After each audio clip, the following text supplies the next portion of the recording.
Well, it's really my pleasure to introduce Callaghan. Tara is an old friend of mine. We were graduate students at Brown, although I was slightly older, okay? And Tara was working on a dissertation in essentially adult cognition, although she did a dissertation that had a developmental perspective on the issue of attention and selective attention.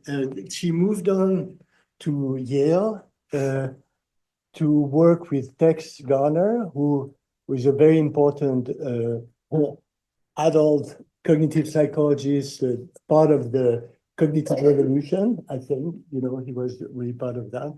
And Tara worked on the issue of pre-attention and binding project with doing strict psychophysics and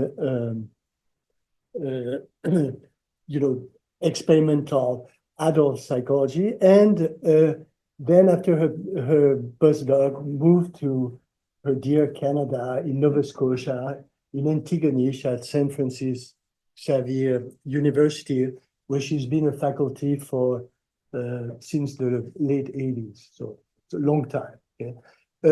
What is really interesting in Tara's trajectory is that in 2005, so 20 years ago, she, from working, doing important work on symbolic development and the sense of art in children.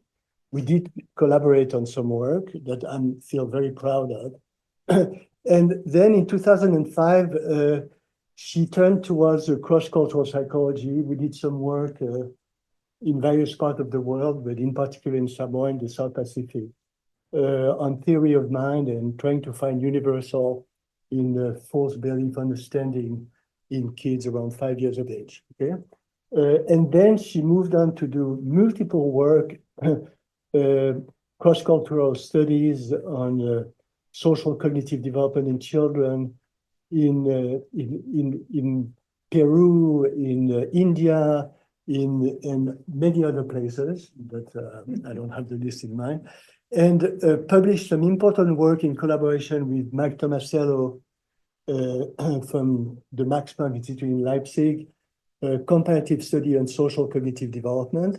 It's SRCD, Society of Research for Child Development monograph, and recently just published work that she's going to talk about today, about kids growing up in a very large refugee camp in Bangladesh, kids that have been exposed or less exposed to the horrors of war and looking at their pro-social development. So it's a real pleasure and a great opportunity, and thank you for my students and those who are interested to come and to hear about this work, which is rather unusual in the realm of developmental psychology, and I think indeed, as Deet said, is very much in line with the spirit of the Center for Mind, Brain, and Culture. Thank you. Thank you, Philippe. Yeah, so as he mentioned, I started in psychophysics and here I am now in refugee camps. So it's been a long, very interesting journey, and all of you could do it if you tried. So it's not undoable to go from basic understanding of human psychology to trying to apply some of that knowledge to real life issues. So I'll just give you an overview of what I'll talk about. I want to introduce you to the Rohingya crisis. Not a lot of people know about the details of that. I want to talk about the catalyst for doing a research partnership, as I have done across different sectors, humanitarian, the Rohingya refugees themselves, and then academics, and then an overview of the research project, and talk very briefly about the implications. This is really where we're going now with the project to look at the implications, particularly for humanitarian practice and then policy development for governments and so on. So who are the Rohingya? They're an indigenous minority group from Myanmar. 2/3 of the country are Bamar, but in Myanmar, there are over 135 ethnic groups. So the Rohingya constitute about 3.5 million worldwide, but only 600,000 approximately still remaining in Myanmar and living under very dire conditions. So historically, they had full citizenship and were considered an ethnic group at the time of independence from Britain in 1948. But in 1982, the military government delisted them as an ethnic group and revoked citizenship. So ever since then, they have been without state, so stateless and very persecuted. So persecution has been ongoing certainly since the 1970s, and it has not stopped. There is still ongoing genocidal violence in Myanmar. I'm going to show you some of the photographs of Paula Bronstein, who is a conflict journalist. You can see more of her photos. She is still covering the world in conflict and how that impacts people. I think you'll find her photographs, if you visit that site, to be very, very profound. So when I'll tell you about how her photographs actually figured into the beginning of my time to do this research. So to view her photographs, and all of the photographs I'll show you here are from Paula, and I have her permission to use them, to show them in talks. What you're going to see is a very stark contrast between the lives of Myanmar's children. So these are Bamar children, and here are in the next slide, Rohingya children living in internal displacement camps. The stark contrast is also revealed when you consider the genocidal aggression that's perpetrated by the military a junta in Myanmar against the population, and it's existing alongside of a predominantly Buddhist population of 89% Buddhist. So this existential contradiction is really difficult to fathom. So the Rohingya live since the 1970s under persecution. Their travel is restricted. When they're allowed, they have to be accompanied by military guards. They need to gain permission to marriage outside of their communities. They lack educational access and also access to medical care. Internal displacement in camps has been on the rise since 2021, and just in May of last year, over 100,000 people had to leave a town that was completely destroyed in the violence. So it's still ongoing. So this persecution came to a head in August of 2017 when about 765,000 were forced to migrate because of the genocide that just exploded at that time. It is, of course, a global humanitarian crisis, the forced migration crisis. In May of 2024, the estimate from UNHCR is that over 120 million people are forcibly displaced in the world. In the Rohingya case, they were living in Myanmar in Rakhine State, which you see in the red there, and in the forced migration, most of them were walking to Cox's Bazar, which is on the lower side of Bangladesh on the southeast side, and here in orange. And so in capturing the migration, you can see from Paula's photographs how difficult it was, and particularly for children.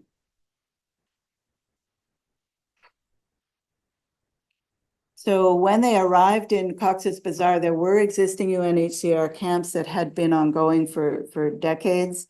But when you have about 200,000 joined by over 700,000, you have massive camps and deforestation of the area and so on. So it was a very, very difficult transition for them to make.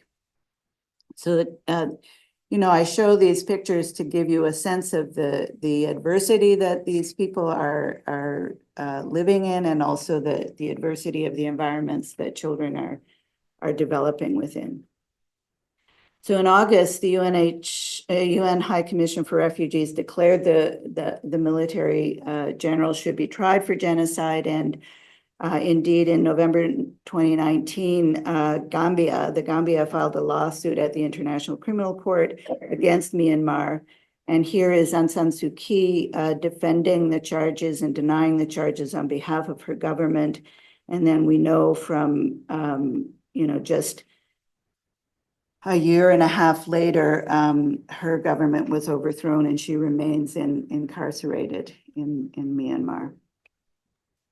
So I go from being a psychophysics, a developmental psychologist, doing cross-cultural research and seeing these photographs. So at the time that I was following these photographs of Paula Bronstein's, I was doing research across cultures on pro-social development, the positive cooperative behaviors that we have as humans that many would argue is really what's responsible for the survival of our species is the prosociality, the cooperative behaviors that we have. And so I started to wonder, how can that still survive a genocide, forced migration, and lives in these massive refugee camps? So I saw it, feeling not so good about thinking this way as a scientist, but it's like a tragic context for a natural experiment. So I joined forces at that time I started to learn more about the Rohingya and meet Rohingya. First meeting was in India. There's settlements in India as well, and through a contact in Save the Children, I was able to visit and so on. But I started to think, well, here we have it. If prosociality is such a strong characteristic of the human species, then is it going to survive something like this? Is it going to survive the adversity that these children and families are facing? So I began the study by forming partnerships with academics, but also importantly with Rohingya community members who you see on the top, two in from me, Saiful Mohammed, and also with UNHCR. Just directly below Saiful is Jean-Nicolas Bouzet, who was UNHCR Canada representative at the time. He then went to Yemen and he went to Iraq, and now he's the EU representative for UNHCR. So we formed this team of academics, and then some of the co-applicants, their graduate students and postdocs joined on. But importantly, and you see on the far upper right here, Rosina is one of the 12 Rohingya field workers who lived in the camps and who implemented the study. So without those field workers, it simply would not have been able to happen. I'll tell you more about how we actually pulled it off in the biggest refugee camp in the world during COVID. So what did we know? When I started to look into what to expect in this case, we know, and really these are questions that you don't need to do research on. Psychosocial trauma from violence is clearly challenging typical processes of development.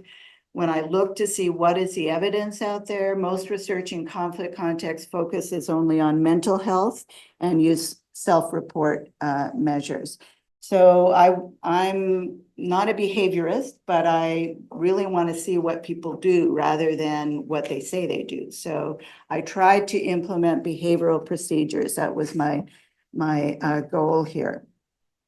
In the very few studies that did examine the impact of conflict on pro-social behavior, there is some of you might be familiar with the Strengths and Difficulty Questionnaire. There's a pro-social subscale of that. And so some studies had shown that there's a decrease of pro-social in the face of long-term conflict. And this is Taylor's study out of Belfast. So looking at young middle school age children through adolescence over a 6-year period. But it's very difficult in any of these studies to unravel what are the factors that could be beneficial and what are the factors that are not working at all. when you look at intervention studies, it's almost haphazard, or we'll try our best and that sort of thing. So no information about what how to proceed that's based on evidence often. So what we started with in this endeavor was a small scale intervention in the India setting, a small settlement of only about 6,000 Rohingya refugees. And in that, we worked on an intervention that was based on the literature that had shown that collaboration boosts prosociality. John Corbett had done some work across cultures and did find that you can increase fairness concerns, or shift to a positive fairness concerns with a collaboration, even with short-term collaboration interventions. So we started there. We wanted to have standardized measures of typical pro-social behaviors that were looked at, helping, so altruism, sharing, fairness concern, comforting, or compassion for others. So we also included, because data had started to come out that emotion perspective taking was also really important, that the children that are scoring higher on emotion perspective taking are also showing higher levels of prosociality. So we wanted to also include that. What we found in that short-term study was a proof of concept. We also did it with Rohingya refugee children in the settlement, but we also did it with newcomer children that had immigrated to Canada. And we found that their prosociality was at higher levels. We also found a very interesting birthplace phenomenon that we followed up in deliberately in the next study. And what we had found was that when we did a collaboration intervention, children who had been born in a camp since their families had fled the genocide actually showed higher levels of prosociality under collaboration, not under the emotion perspective taking condition. Instead, the children that did better in that emotion perspective taking condition were the children that had been born in Myanmar. So we started to think about the level of trauma that those children had experienced as being higher levels of trauma because they had experienced genocidal violence, a forced migration, and lived in a settlement. The children that had been born since their parents fled hadn't had that forced migration and genocide directly experienced by them. So in cases like this, we don't want to do deep interviews and find out exactly the trauma and so on, because you have the problem of and the ethical issue of re-traumatizing either parents or the children themselves. So we use birthplace throughout this as a proxy for the level of trauma directly experienced by the children. So pro-social behavior we see as being behavior that's voluntary, initiated to benefit others, so helping, sharing, comforting.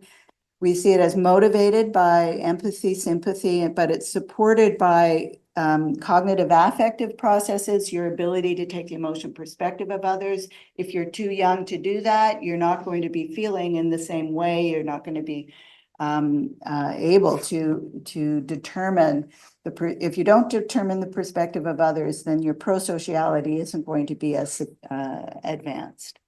So behavioral inhibition, in that we inhibit the self-oriented behavior in the service of others. So we believe that these cognitive affective processes are really helping to children develop prosociality. We also know that the social contexts, like collaboration, are also important for the levels of prosociality that, the potential levels to actually shine through. So what we wanted to do in this larger study was to have an intervention that was based on evidence that we had from the research with typically developing children, but that some of this research has been done across cultures. So we knew that we could be doing this outside of the so-called Western cultural settings.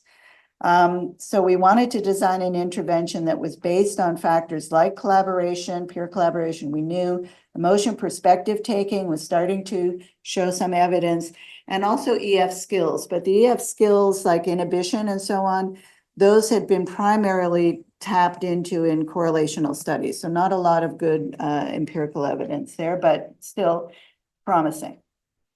So we also wanted to identify prosocial measures that we could use to assess whether this intervention would actually promote prosociality. So if you think about what we're coming at is like, I guess, from the earlier research that had been done in conflict zones, that you're going to have a decrease in the prosociality due to this trauma. So then we want to come in and have an intervention based on evidence that we hope will retain that prosociality.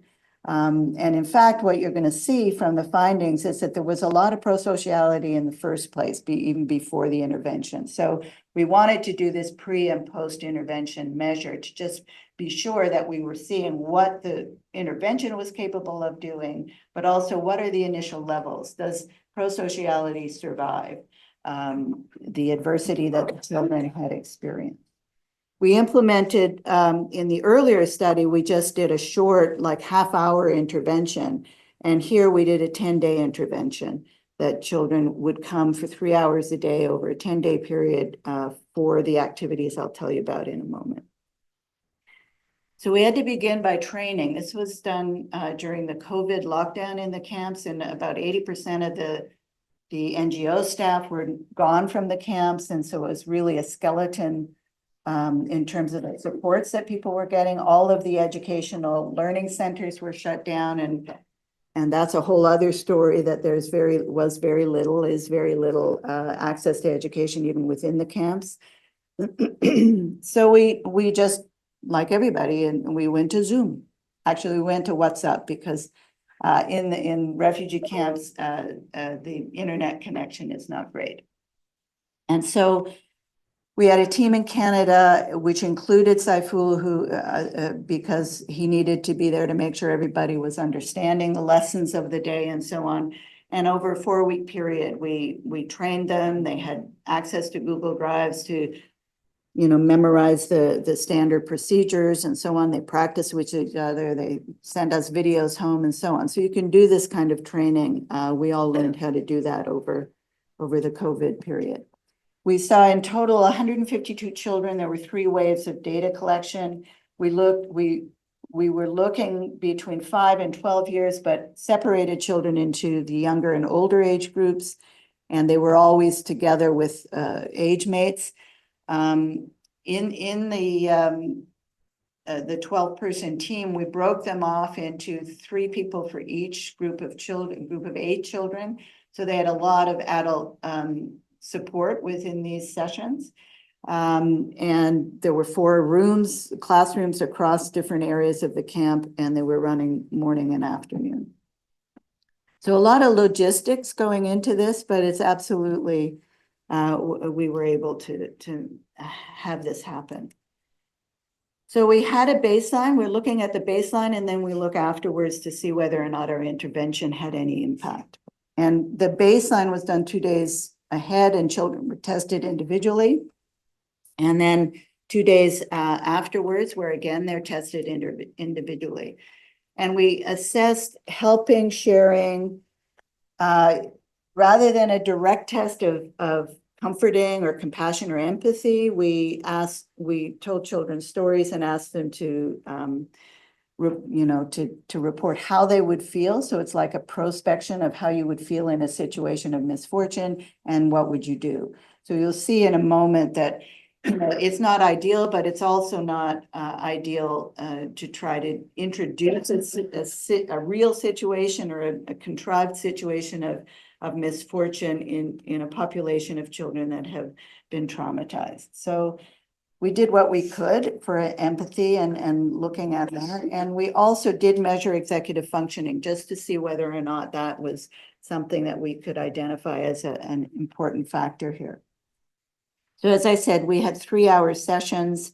The foundation of these sessions was collaboration. So to do that, what we did was there were 8 children in each of the classes at any given time. They were always paired with the same gender, same age partner. They didn't know, they weren't relatives, they didn't know each other beforehand. So the collaboration meant that everything they did in those 3 hours, they did together. So in a pair, rather than a whole group or something like that, that might happen in a regular classroom. So let me give you a sense of the activities. So we shipped over all of the materials that they would need for this study to the refugee camp, to a contact who then delivered to the refugee camp and so on. There's a lot of logistical challenges here. Slightly different, but these are puzzles, pattern buildings. There's cooperative board games. The emotion perspective taking exercises that they did were audio taped in voiceover, really, for a PowerPoint slideshow in Rohingya language. And so there were pauses where children were asked to talk about things that they had heard. Did they ever experience something like this? How did they feel? And so on. So they're trying to, it's like a dialogic reading that an elementary school teacher might do to try to pull children into the story and so on. Now, these I love, and you can all download them from the App Store free. These are the brainchild of one of our co-applicants on this project, Bruce Homer and his colleague Jan Plass at NYU. They have a Create Lab, they call it. They're developing educational video games. And these particular games foster executive functioning skills. So that was also part of the intervention. This is the only one that they didn't do in pair. They each had a tablet. As some of you who might be gamers out there in the world know, that mostly there's competition in video games, not collaboration. But there's a new horizon that maybe you could go into. So these are training switching and behavioral inhibition, but try them out. They're lots of fun. So then we also wanted to standardize the measures of prosociality, and we used a standard dictator game. Many of you will likely know that. You give the children candy and you ask them to imagine a recipient, and you can keep them all for yourself, or you can share some with this other person. Here we had two different kinds of recipients. Children did both. One was a person that had no candy because they ate it all, and another was a person that had no candy because they put their candy down and a big bird swooped it away. So misfortune or greed. And we did find that children were more likely to give to the child suffering the misfortune than greed. I won't spend time on that particular finding, but that was an interesting one. Now you can get a more nuanced understanding of children's concerns for fairness. In this kind of a task, this was set up on the tablet. The child chooses an avatar for the self, and here in this slide, it's the one on the bottom. In all slides, it's the one on the bottom. And then they just make a choice after instructions on how to play the game. Do they want the blue panel or the orange panel? How do they want to divide their candy? And here what you're seeing is a tough one for kids, because the child who chooses equality is giving up getting more than the other. We call it advantageous inequity, and that's difficult for kids. Difficult even for older children, difficult even for us, right? To give up getting more than the other.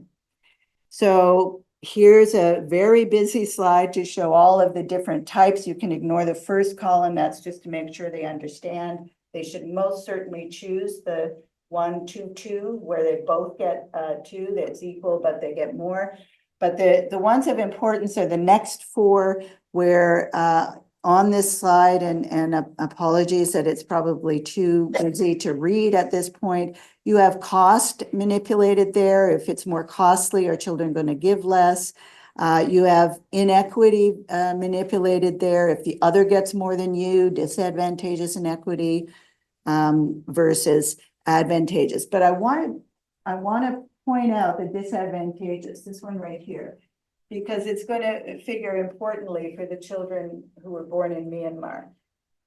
If you choose equal, what that means in that case is that your partner is going to get less than they could have, right?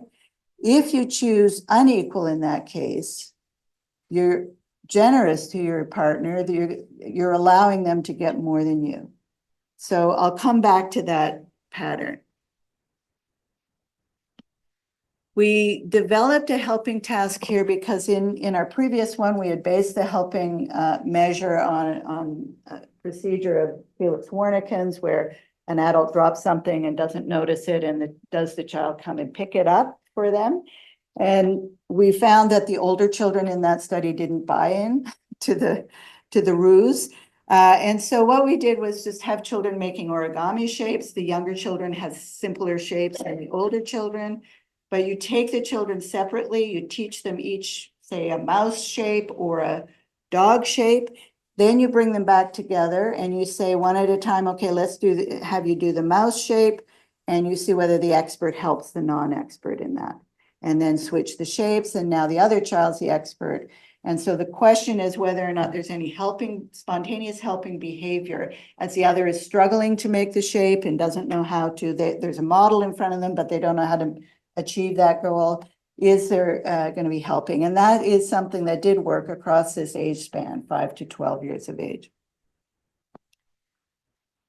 We had this, as I mentioned, this one, we didn't want a direct behavioral or physiological measure of empathy. So we had children respond to story scenarios. Here, a boy, imagine, we called it the imagine test. Imagine you're passing by a field and there's a group of boys playing soccer, and you notice that there's one boy outside who's nervous to ask to join the soccer game.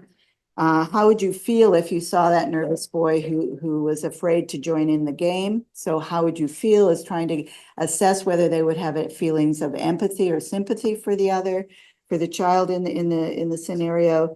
And then what would you try to do something? What would you do? So this is also an attempt to see whether or not children can get beyond the feeling state to actually do something about it that would be effective. So we essentially have, I'm going to organize the findings, which we'll get to now, according to what are the initial levels. So does prosociality survive before we do anything? Can we see evidence of that? Is the initial level going to be shifting according to age? I'm a developmental scientist.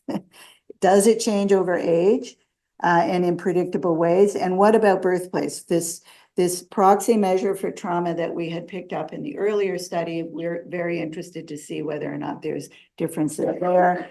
And then, of course, the primary question in an intervention study is whether the intervention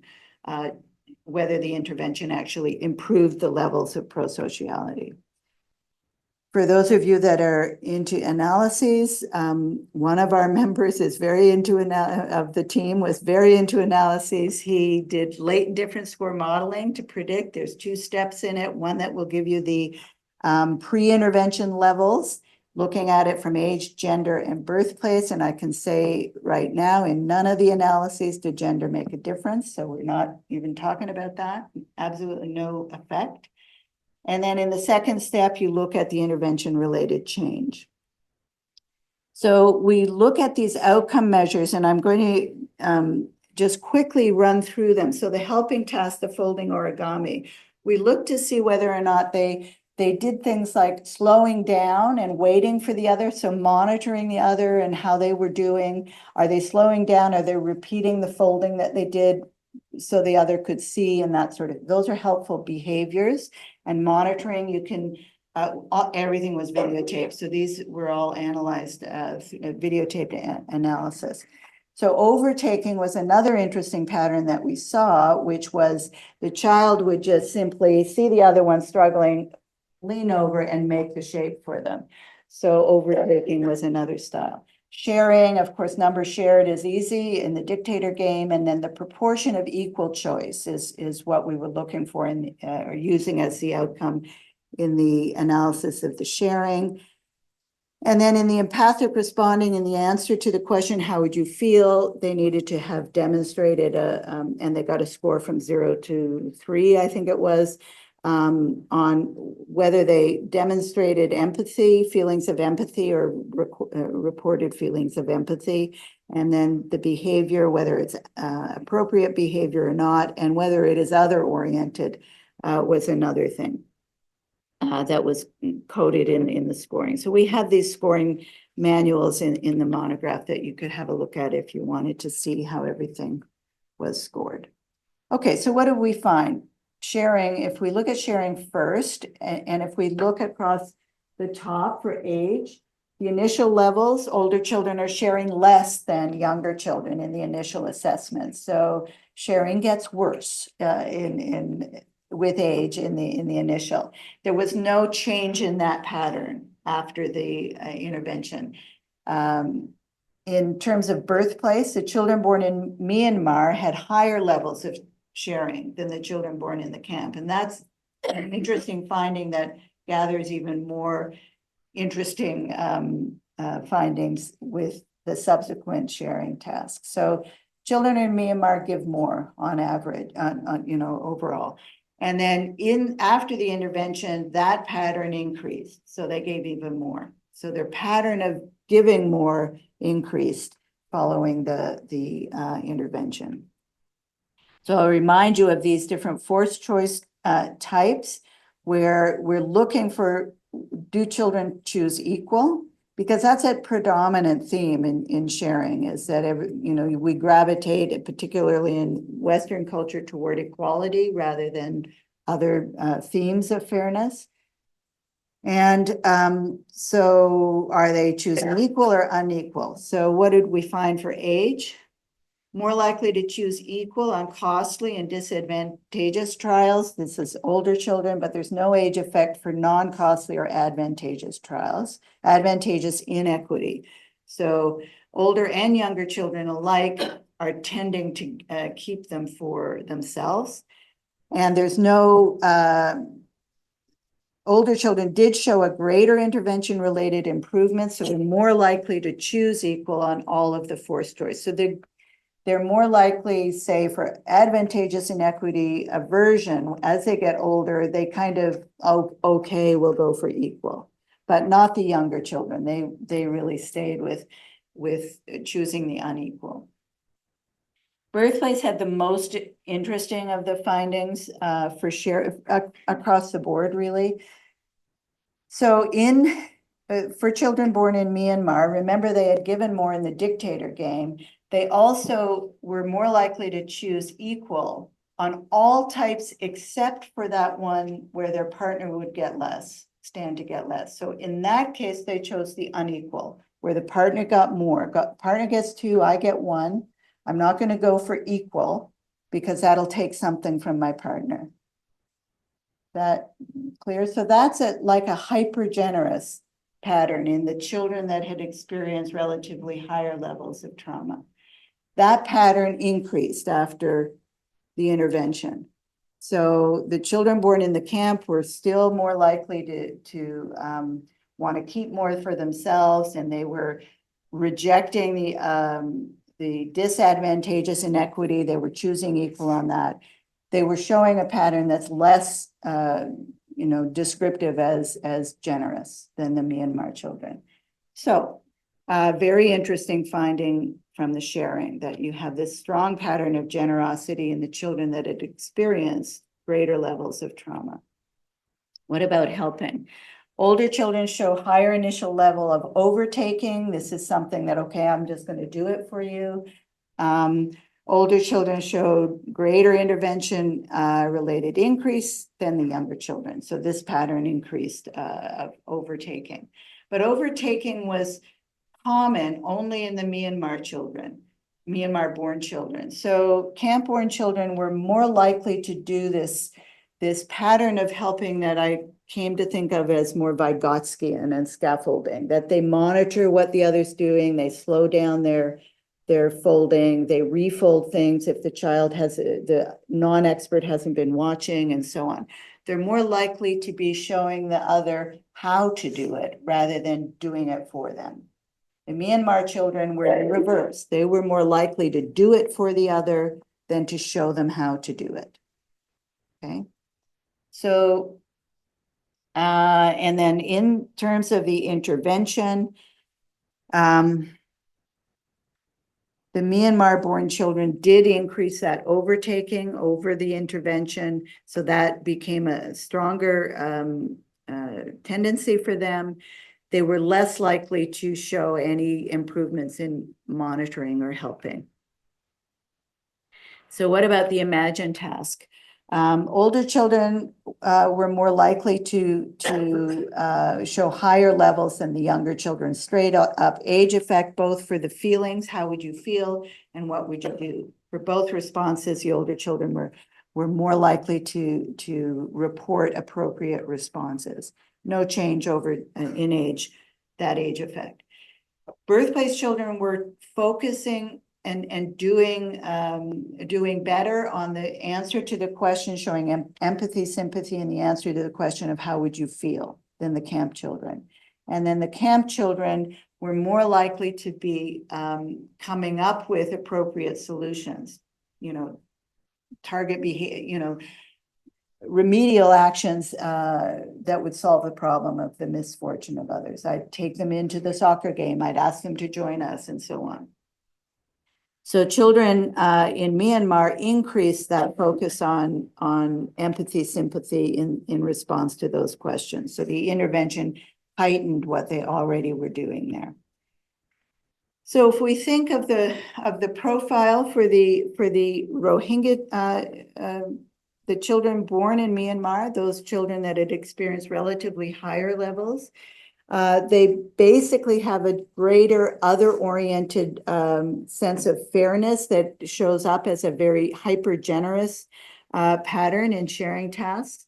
They also seem to have a very strong attunement to the emotional aspects of the stories that they were listening to, of situations that they were imagining.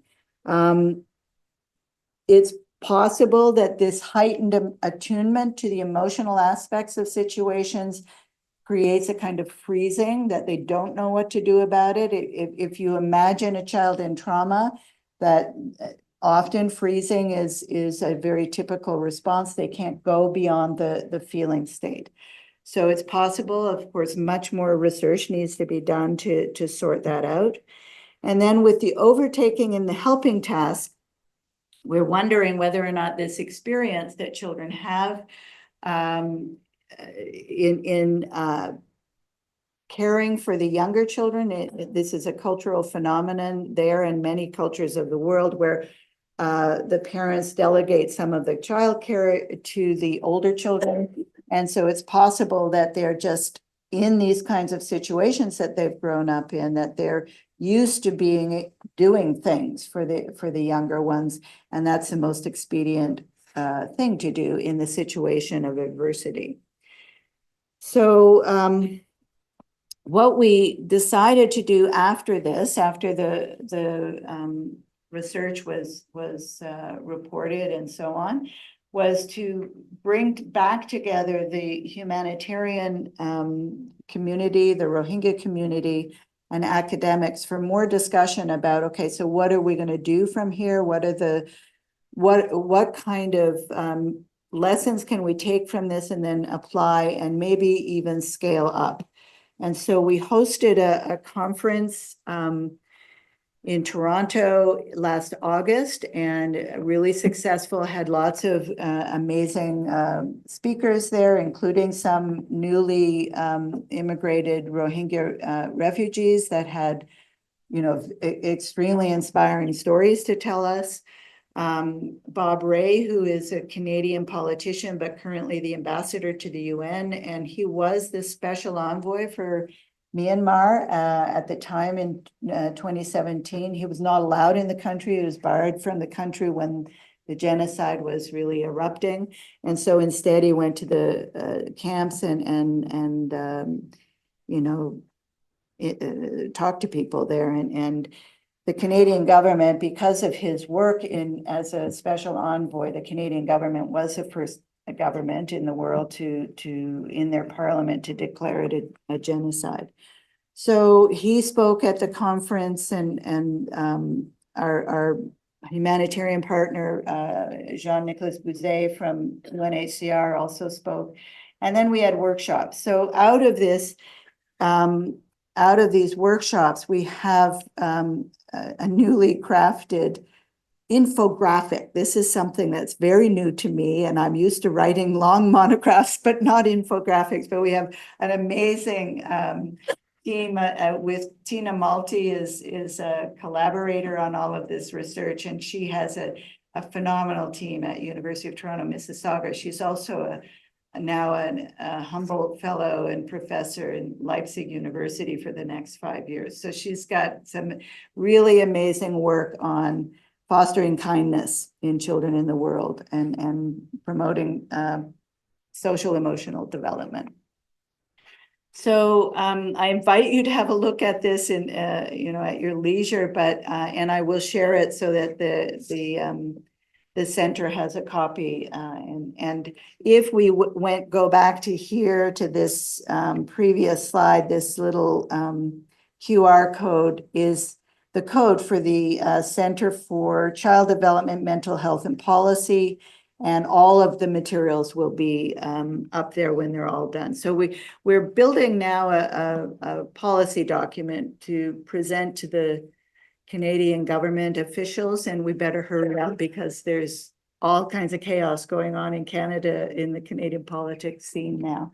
But we're hoping that we'll get the message to, at least senators. They're not going to get replaced, and they're there for a long time. Okay, so I'm happy to answer any questions. There is hope, I think, if we work together in partnerships like this across disciplines, across sectors, to try to bring to bear all of the knowledge creation that we do in a science like developmental psychology, but bring it to bear on problems that we're facing as societies, global societies. Happy to answer any questions. Two questions, one smaller picture, the other bigger picture. The smaller picture question is, who do you think the kids who were born in Myanmar had in mind when they were racing through these tasks? So their performance to me could potentially be explained by a prudential strategy that, of course, I'll give the other more, or of course, I'll just intervene as opposed to signal that I know more about how to navigate a helping task because I don't want to exacerbate whatever oppression I'm experiencing from others. So do you think that they have oppressors in mind, for example, relative to the kids who were born in camps? That they have oppressors in mind. No way of knowing, but my intuition would say no, because they all within the camp have heavy feelings of oppression. In the Bangladesh camp, they are restricted from going outside of the camp. The Bangladesh government withheld any kind of educational opportunities for children. And this is like 2017 is a long time ago, and no educational efforts until I think that it was just before COVID, and then it was in pause, and then happened again in like 2023, where they were allowing Bangladesh curriculum to be offered up to grade 3. So I think that the experience of oppression is they can't work. That the experience of oppression was with the children in Myanmar, but it's also with the children born in the camp. So I don't think in that case, but we never will know what the children are thinking. With our sharing task, we would have a couple of scenarios, like the child who ate it all, or the child, and we do find a shift in that. So we have some confidence that they're thinking about what we're asking them to think about, to imagine that. But yeah, I think that we tried our best in that. And then in the forced choice sharing, they either were asked on one block of trials to share with the partner the name of the person that they were going to be playing with for the whole time, or another child from the camp. And there was no difference in that. So it was more of a generalized shift that we were seeing as a result of intervention, not just that I played with this kid for 10 days, and so I'm going to be more generous to them. And so is it in particular the sharing, the fairness, that you're thinking that there could be other explanations for it? Well, I'm just thinking in terms of why is it that a child would be willing to have less as someone else could have more? Or why is it that they would quickly intervene as opposed to explaining to them that this is how you do it. To me, a Yeah. common currency there is that you don't want to slight the other person by perhaps not giving them more than they can have, or signaling that you know more than they do about how to figure out this Okay. difficult thing. That's really interesting on your interpretation of the possible thing going on for the helping task. I hadn't thought about that. It seemed to me more that they may have had less experience with the freedom that we have in resource to really think about how we're going to help this other child and so on, where if you're in pressure of having to move quickly and no resources, that you may be more likely to just get it done. And the other thing is that the parents are the ones that we learn how to be the teachers of the younger and so on. We often are learning through the modeling that our parents have done with us.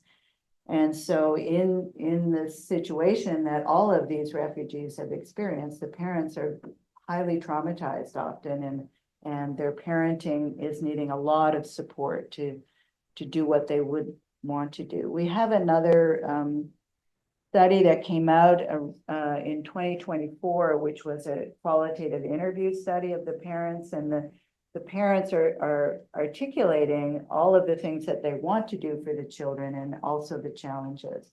We're also just starting a study right now, another interview study, asking, because of thinking of this policy statement, asking parents, what were the challenges you experienced? And what would, did anybody help, or what were the supports that you saw?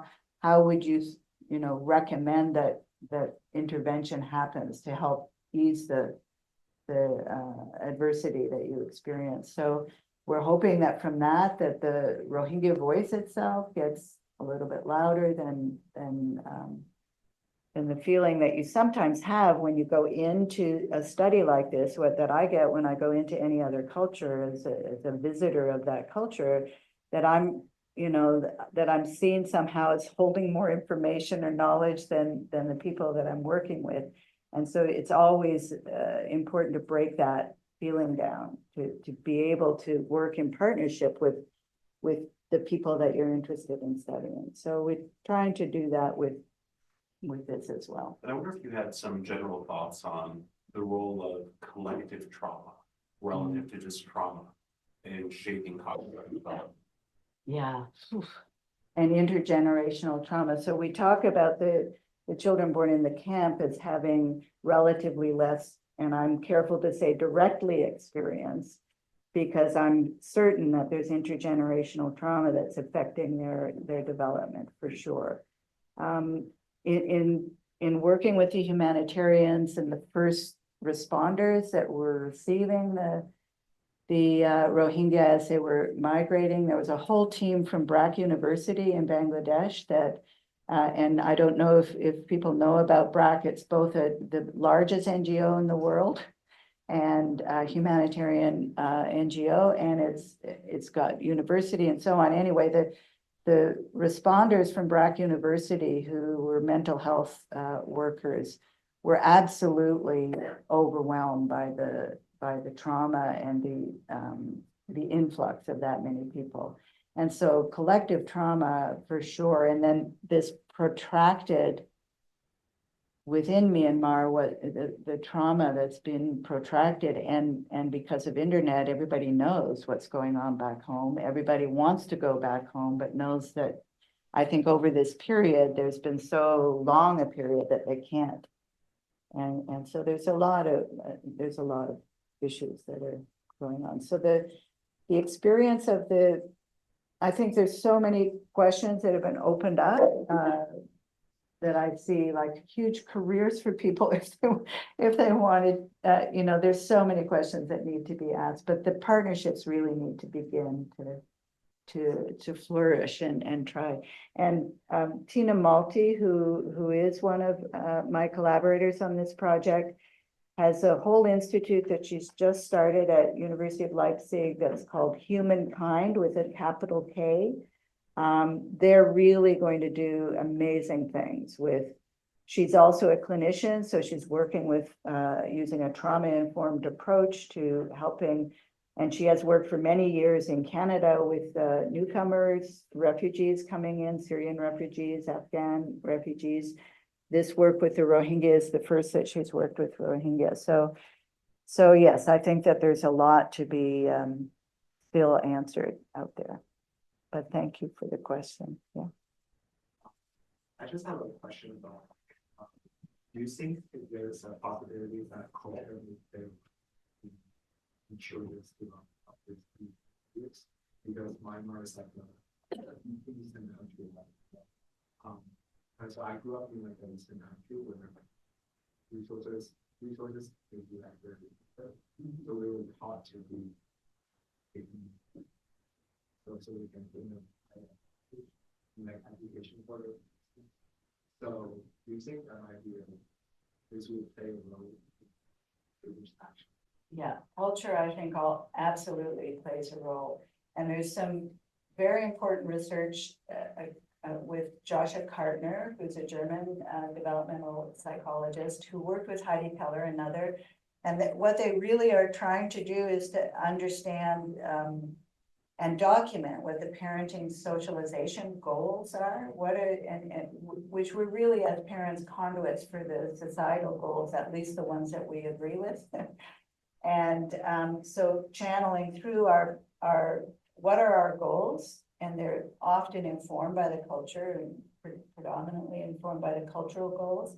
And then how do we translate that into a practice? How do we raise our children? How are we shaping their sense of self, their sense of obligation to others, their relationships, and so on? So a lot of the prosociality, particularly in sharing and fairness concerns, have shown big differences depending on different cultures, but not a lot of the research is really doing the due diligence on figuring out, even we should be figuring this out ahead of time, what are the cultural values and why are we interested in this culture anyway? To then say, okay, if the cultural values are such that it's an obligation to others and you more pull back the self and you're more of a relational self in terms of defining the self in terms of your relation and obligations to others. If we're from a society like that, then you may expect to see more sharing with others. So giving up less self-interest. And Philippe Rochet or Dr. Rochet has done some of this work across multiple cultures that has shown differences in terms of the fairness behaviors that children engage in. But yes, in short answer, yes, culture will make a difference. And I've seen that primarily in fairness concerns and how they play out in the world. But I think that at the same time, we're still not there at the final answer. There's so many contextual factors, Corbett did this research where you see that in India, there's no advantageous inequity aversion, and that children will avoid keeping more for the self, and they'll choose equal in 3 cultures. It was Canada, US, and Uganda, which was a real outlier and hard to explain in a study that Blake et al. Did in 2015. And so then Corbett, we were surprised at the India findings because the idea was that they would likely be given up more because they are in this relational type of society. And so Corbett went back and did a minimal collaboration, and then immediately you see that if the resources are earned together by the children, then they definitely show this choice of equal rather than keeping more for the self. So all of those kind of contexts make such a difference, and we're nowhere close to understanding the role of culture. We're just really in the infancy. Maybe we're prenatal. Yeah. Thank you so much for this wonderful presentation. Inspiring work.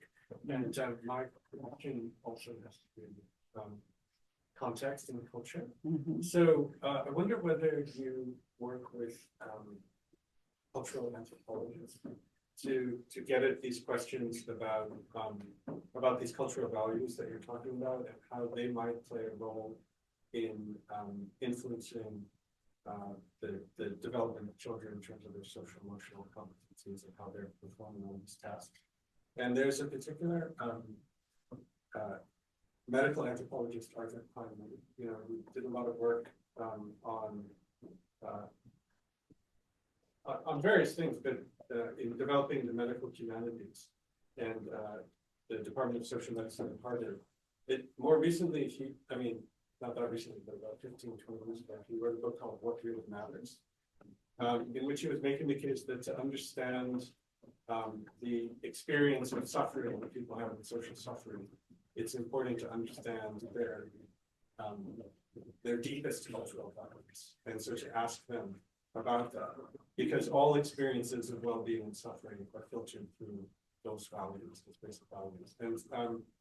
And he kind of wrote that book, and then later with a student of his, who's a global health MD epidemiologist, Larry Young, he then developed a model called the What Matters Most model, in which before the development of interventions in different cultures, global health interventions, first cultural anthropologists go on the ground, interview people, and then try to distill from those interviews and focus groups and the most salient key cultural values in that group, and then they either inform the development of interventions or they use that in examining how, for example, people who are able to live according to those main values, that ability is protected against stigma, for example. It's protected against various forms of suffering. So that seems to provide some empirical basis for the theory that Kleinman is putting forth. And so it's a very interesting way of doing interdisciplinary research that's kind of providing a model for figuring out, what role culture might play and how it might interact with these kinds of studies like the one that you're doing. And another incident that seems to be interesting to look at, it seems to back up this idea, is that there have been publications on refugee intake showing that Tibetans, for example, for some reason, of all the different refugee populations, have much lower levels of symptoms, trauma-related symptoms for comparable levels of diversity. And a lot of people are trying to figure out why that's the case. So intake as in coming to US or. Exactly, yeah, refugee intake centers, looking at comparable. What have you experienced? What are all the horrible things you've experienced? Right? And then what are the symptoms we're suffering? And Tibetans, as far as I know, are the only group that shows these very low levels. And one of the theories is that because they have these sources of culture. There's actually an anthropologist, Sarah Lewis, who wrote a book about this, and she went to stay with Tibetan refugee communities and ask them what might be the cultural sources. So it's a similar idea that if they're able to maintain those values or live out those values, that it's protected against trauma. So one of the things that Tibetans mentioned, for example, is all Tibetan refugees that come out and make their way to India, get an audience with the Dalai, which is a massive number. So they're actually, so things like that seem protected. So I just, anyway, long comment, but a question about working with anthropologists. I think it's completely the right way to do it. And I don't, outside of Joshua Cartner, Heidi Keller comes from a cultural anthropology background. And so Joshua Cartner was a student of hers. And so he follows that kind of a pathway when he's doing his research, but there's very little in psychology. Even though we're doing a cross culture, there's very little connecting. Philippe has done with cultural anthropologists, and I've tried to when I can. I try to do, that kind of insight myself relevant to the question that I'm asking. So I will do interviews with parents about children's prosociality naturally in their home with you know, what are their goals? How do they help their children do this and so on? So, but I think that the interdisciplinary partnerships that you're fostering here in this center, this is the way that we have to go. I mean, because the tools that you're talking about, I had never heard of, but I definitely want to get the names and follow up on it and read those books, because that's what we have to do to do a good job with that.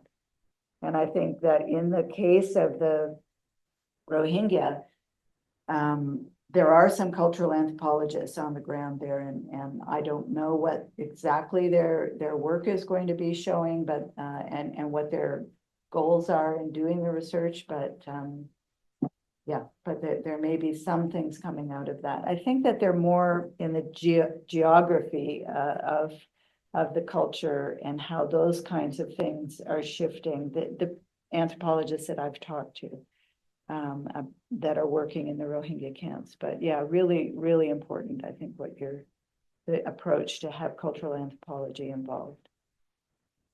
Okay. And I'm going to ask you for the names again. Okay, thank you. Thank you. If I get it correctly, we're both about to attack about the gym birthplace, involved in the intervention and the change. Yeah.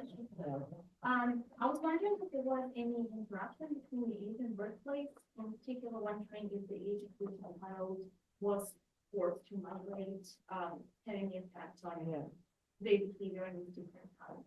Yeah, no, we didn't see in the analyses age by birthplace interaction effects.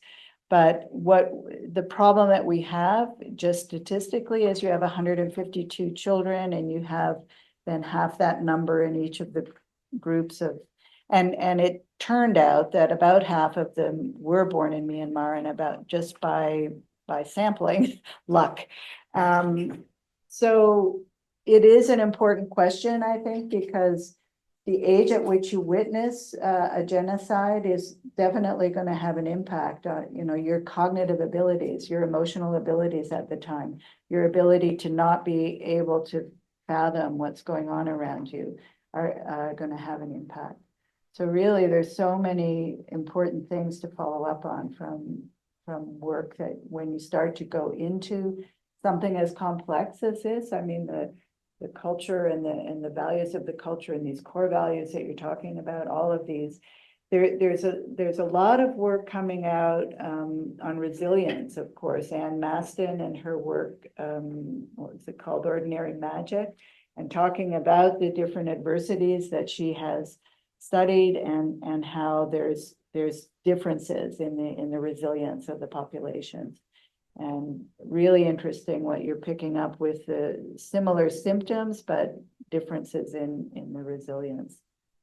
So yeah. I guess it's probably a follow-up question from Anastasia, but also within the same cultural context, you're finding these really interesting differences between, I guess the important takeaway for me is really this difference between children born in the camp and the ones from Myanmar, right? But I'm wondering if it is, and I don't know how easy or difficult it is to tease this apart, but I'm wondering if there are other variables involved here in this difference that we are getting, and it isn't just not just related to, I guess, the amount of trauma, but or that one has seen because of migration, one has seen more trauma, however we want to define it. But I guess for me, I think it's also maybe it's more exposure to more children for the ones that were in Myanmar and have now moved to camp. I'm trying to think of other variables because it's very hard for me to say that these results or this difference is just a result of the difference in trauma. I guess I don't know if that's clear, but for me, the difference is interesting, but I'm just trying to think of why these differences would be there. Because it's there consistently in all of these tasks. And I don't know if it's just a result of more exposure to more collaboration with kids for children from Myanmar, because they've seen that in Myanmar and then at the camp. And for the children in camp, it's more limited to just these few collaborations with the kids that are at camp. Yeah, So I'm not sure I'm following how the children in Myanmar have more exposure to collaboration with children. I guess they've been in Myanmar, right, and then they've had a change of place. Now they've moved to camp.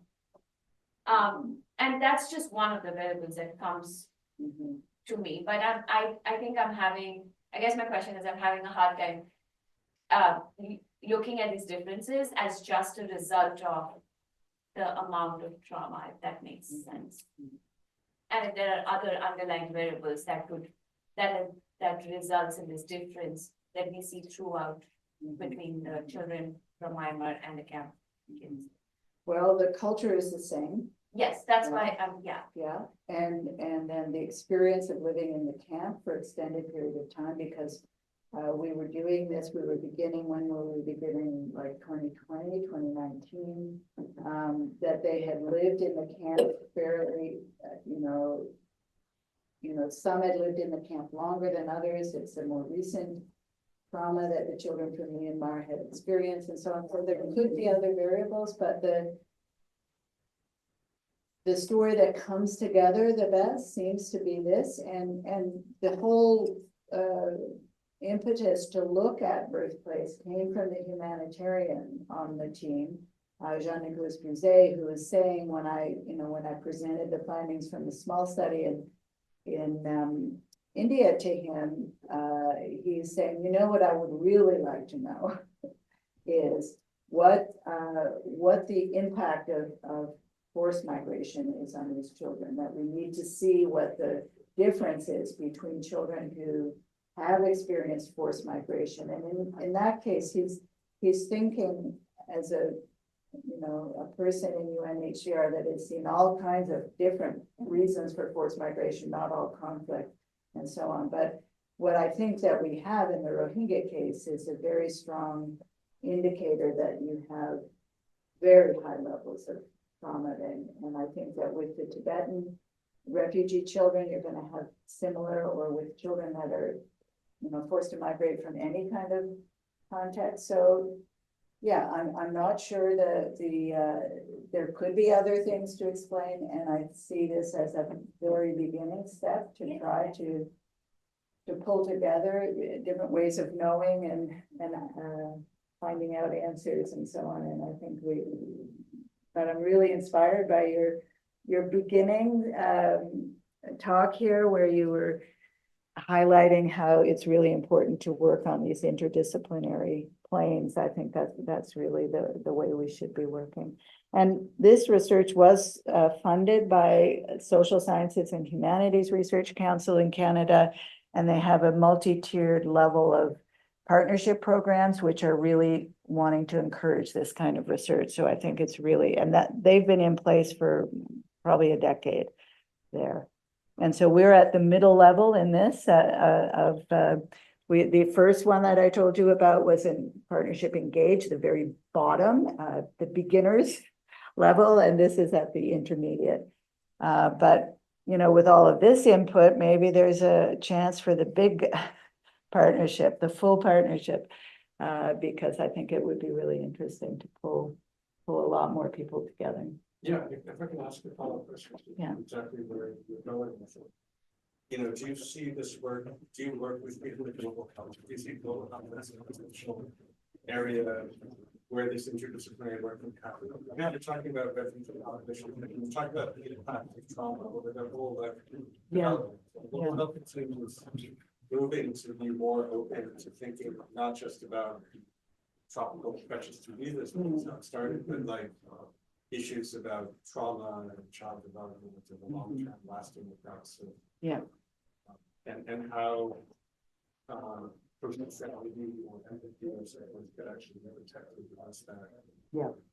Yes, definitely. I see that is something that needs to be fostered even more. I think there's beginnings. I was invited to give a talk about this research in June at a conference of people who work with, in both mental health and physical health with refugees. And so this is an international organization. I can't remember the name of it right now, but anyway, so they're thinking about that. They're working with refugees. They see the importance of looking at social emotional development and any kind of protective factor that you could put in there from the beginning to sort of mitigate what we know is, can go really badly for people. And can keep these conflicts ongoing for generations. I mean, the Tibetan conflict should have been stopped long ago, but it's still ongoing, and yeah. And Myanmar, that so from 1948 till we're heading into 2048, and still it's the persecution of minorities is very, very strong there.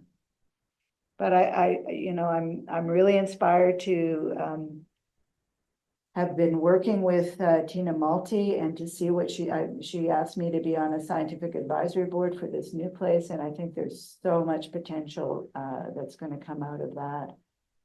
They're very interested in the Mind and Life. Are you guys familiar with the Mind and Life Institute? Yeah.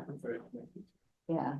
Well, the meeting with the Dalai Lama was interesting, because when I was in India one time, I just heard that there was I was going there actually to try to find out different educational systems that are trying to foster social emotional development, and I wanted to interview people who are Tibetan educators, and I was going to India to different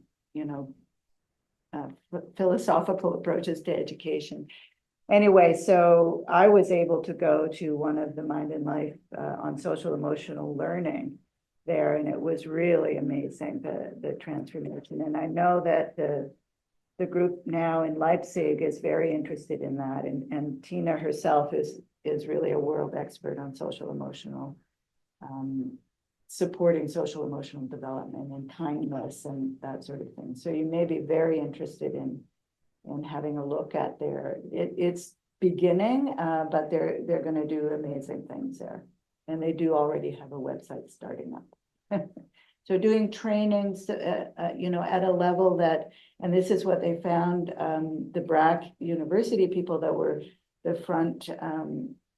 frontline workers when the Rohingya were coming, they had to very quickly train people, young people, to try to do what they could for this immediate tragedy that was unfolding. And I think that in part of the clinical work of the Humankind Institute will be to do training for trauma-informed training to boost prosociality, kindness, all of those positive human attributes. So Tina's work, I think you'd find really interesting. Lots of work on social emotional development and ways to foster that. Yeah, well, Thank you. maybe we can continue this in the less formal. Thank you, everybody. Thank you for coming.